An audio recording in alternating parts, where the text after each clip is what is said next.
Hey, recording. I remember how to work the thing today. So super interesting blog article by a very famous security researcher on today's episode. Yeah. Can't wait to get into it. Let's do it.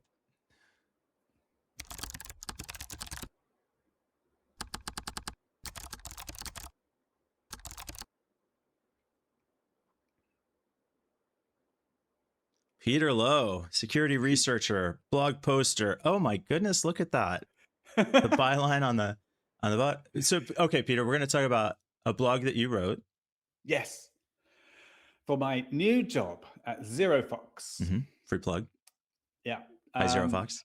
Hi, ZeroFox. Oh, I need to turn on my background lights here. See, I'm totally out of practice for this. Yeah, you really are. I have lighting and a microphone this week, so yeah, really? I don't know if anybody noticed.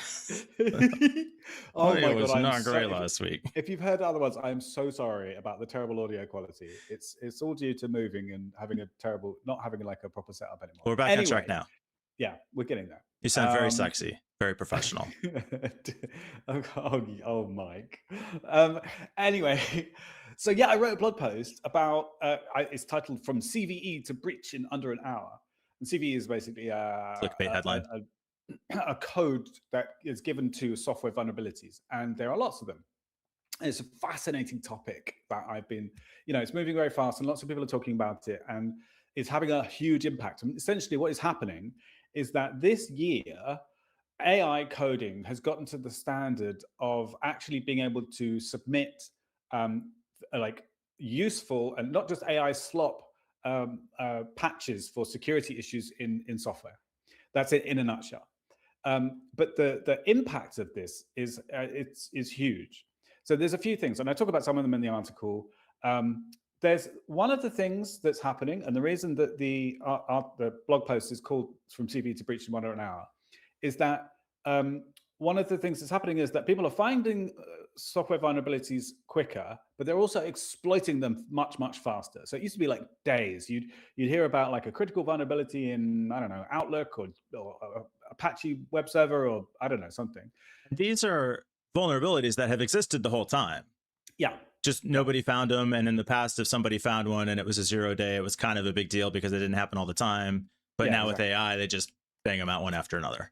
Yeah, because like models are getting better at discovering them. It's happened for a while that they've been finding holes, but they're not really very good and they don't get reviewed very well. But now the models are getting so good at them that these are genuine vulnerabilities. So one of the impacts is that people are taking advantage of them quicker.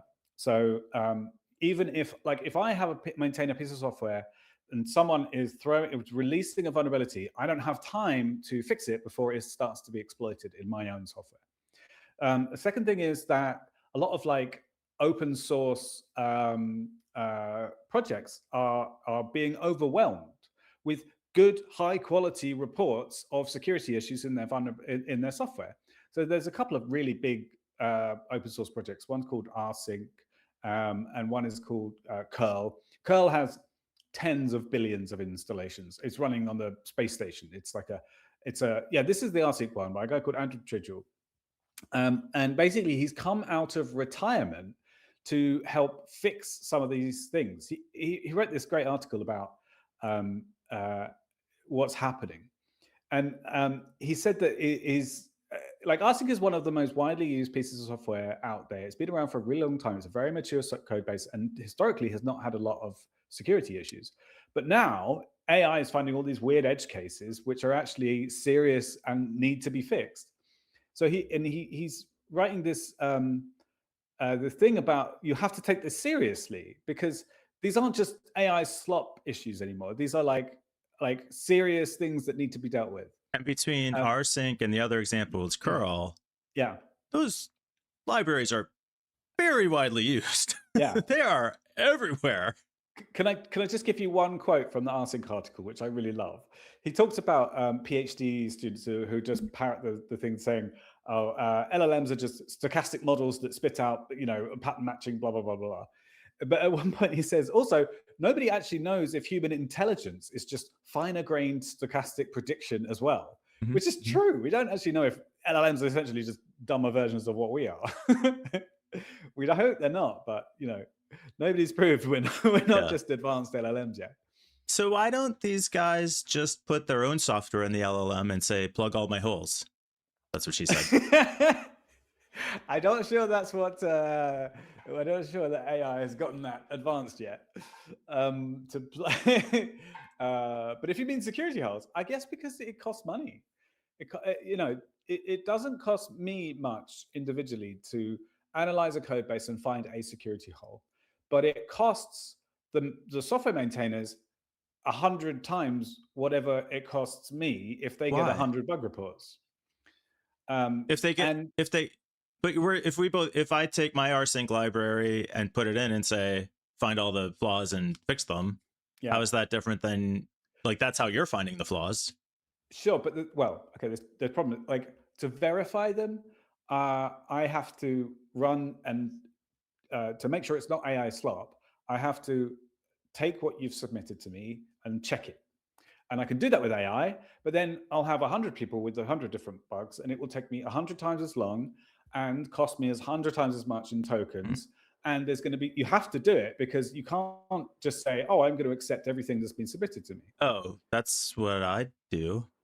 Yeah. Like I get accept, like get kind of tired of it actually. Yeah, well, the other alternative, which is what happened with Daniel Steinberg and the Curl project. So he wrote this article called "The Pressure," and it was basically saying, "Oh my God, this is hard." Like basically that's the nuts and bolts of his Getting post. flooded with these CVs. Yeah, and he has a team of people working with him. But then the next post he had, do you have that up? Is that this one? That's the Pressure one. I don't know if I do the next still one have he it. wrote is the Curl Summer of Love. So like a couple of days after writing this article and posting it about how important, like what the influx of security reports they're getting and the fact that it's just so much going on and blah blah blah. He wrote an article saying, okay, we're on holiday for a month. This is he hard. Just said, it's called the Curl Summer of Love. We're going to just take a break. And there's a bit in it which says, the bad guys won't stop. And then it's like, well, neither will we. The Curl Summer of Bliss. There we go. Yeah. It's excellent. So the post I wrote is about this. There's another fact that the main entry point for data breaches is now software vulnerabilities, and it used to be like phishing. I think phishing probably is still number one, but like the biggest increases come from software vulnerabilities, which is like up 55%. Another fact which I find fascinating: the one release of Chrome contained more security fixes in it than were fixed in the whole of 2025. So it's bonkers, like how much. So what's the swell at the moment? I mean, this is essentially why they pulled Mythos back, right? Or didn't want to let Mythos be released and then pulled Fable back. Like, is this too dangerous to allow, or what's the takeaway here? For Mythos and Fable? Well, for anything, I mean, you're seeing what they're finding here. Clearly, that ship is sailed. You can't like pull this back, but is it better to be finding all these flaws, or is this like is this a net positive or a net negative? Ultimately, it'll be a net positive because those flaws exist, and there's the potential for bad guys to use them without us knowing about them. So now they actually can be fixed, but it's going to be a difficult adjustment period. Yeah, it used to be possible to just like follow the right mailing lists and be on the right news groups or Twitter or whatever, and you could kind of just about keep up with the serious things.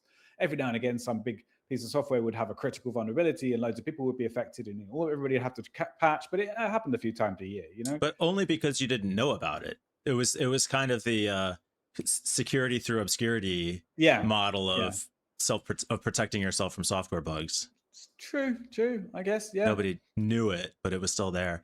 It makes me every time something like this comes up, and I always thought this through. Well, I guess the year 2000 thing was maybe an exception to this, but the security and quality of like the banking system is amazing. I mean, how many decades ago was and people complain about it. It's slow. It's antiquated. Nobody knows how to work on it.